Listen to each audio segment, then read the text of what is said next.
बुलढाण्यात श्री संत गजानन महाराजांच्या पालखी सोहळ्यामुळे भक्तिमय वातावरण निर्माण झाले आहे।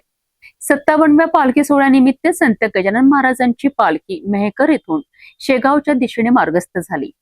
समृद्धी महामार्गावरील पुलावरनं मार्गस्थ होत असताना पालखीचे मनोहारी दृश्य पाहायला मिळाले। भक्ती, श्रद्धा आणि आधुनिकतेचा हा अद्भुत संगम भाविकांकरिता आकर्षणाचा केंद्रबिंदू ठरला आहे।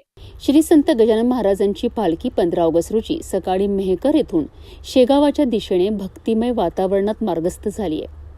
पालखी सोहळ्याचे हे 57वे वर्ष असून यंदाही या पवित्र सोहळ्याला भाविकांचा उत्स्फूर्त प्रतिसाद मिळत आहे। पालखीचे मेहकर नगरीत आगमन होताच शहराच्या वेशीवर फटाक्यांची आतिषबाजी, पुष्पवृष्टी आणि गणगण गणात बोतेच्या जयघोषात पालखीचे भव्य स्वागत करण्यात आले। हजारो भाविकांनी श्रींचे दर्शन घेतले। पालखी मार्गावर आकर्षक रांगोळ्या साकारण्यात आल्या होत्या। जेसीबीच्या सहाय्याने पालखीवर पुष्पवृष्टी करण्यात आली, तर पारंपरिक वेशभूषेतील वारकरी टाळ आणि मृदंगाच्या गजरात सहभागी झाले होते। पालखीच्या दर्शनासाठी रस्त्याच्या दुतर्फा भाविकांची मोठी गर्दी झाली होती। भक्तांच्या जयघोषाने संपूर्ण परिसर दुमदुमून गेला। सकाळी मेहकर येथून पालखीने शेगावाच्या दिशेने पुढील प्रवास सुरू केला। समृद्धी महामार्गावरील पुलावरून पालखी ग्रामस्थ होत असताना दिसलेले मनोहारी दृश्य सर्वांचे लक्ष वेधून घेत होते।